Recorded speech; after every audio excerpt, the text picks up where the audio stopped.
qu'est-ce que vous pensez du fait que actuellement, finalement, les auteurs indépendants qui publient leurs œuvres en numérique tout seuls, sans le filtre de l'éditeur, comme on dit, soient encore à ce point ignorés ou méprisés ou dévalorisés, ou on a encore un peu tendance à entendre que finalement ces gens-là sont des sous-auteurs qui écrivent de la sous-littérature pour des sous-lecteurs. Voilà. Mm. Donc quelle est votre opinion à ce sujet? Je pense que c'est faux et je m'insurge.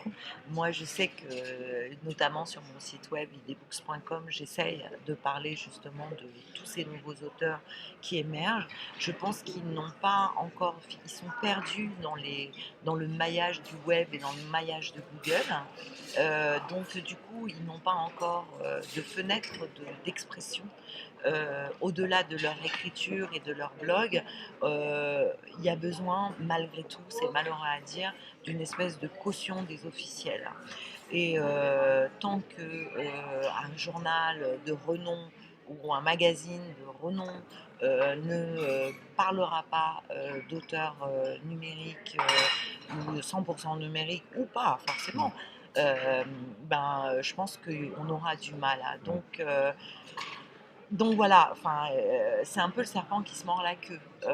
On a beau faire beaucoup d'efforts. Aujourd'hui, il y a combien de sites web qui parlent des nouvelles créations et des nouveaux livres numériques qui Aucun, sortent?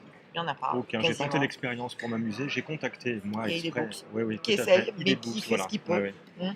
Mais il Vous y en êtes a les peu. seuls parce que j'ai tenté l'expérience. Je vais publier, je pense, prochainement là-dessus. J'ai contacté tous les blogueurs, tous les journalistes de ma connaissance. Et effectivement, j'ai obtenu zéro réponse. Mm. Ouais.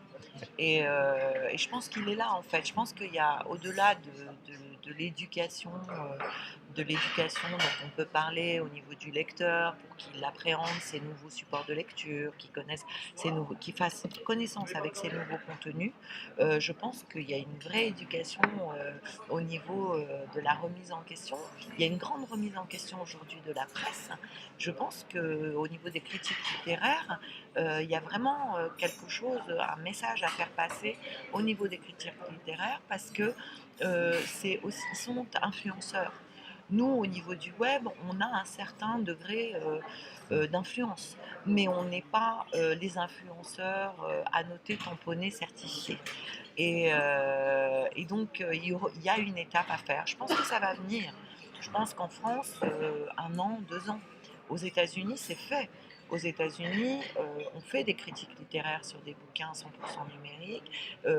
Les livres numériques sont intégrés dans les listes du New York Times au niveau des best-sellers. Peut-être que À quand dans le monde des livres? à quand dans le monde des livres, en France, peut-être que le jour où une grande institution comme GFK, Mhm. qui fait un peu la pluie et le beau temps sur les ventes de livres papier, intégrera enfin le livre numérique dans son panel, peut-être que là, on aura des leviers qui vont faire que ça va se mettre à démarrer. En tous les cas, moi, je suis convaincue que ça va démarrer. Et même si je suis la seule pour le moment, ou quasiment la seule, parce que j'ai quand même des confrères qui en parlent, je pense que il faut qu'on continue notre boulot et qu'on lâche pas l'affaire jusqu'à ce que ça vienne. Voilà. Là, on en est au stade de l'adoption du contenant. Ouais. Donc, on arrive à l'adoption du contenu. Mhm. Donc, voilà, enfin, c'est step by step. Voilà, step by step, Mm. exactement.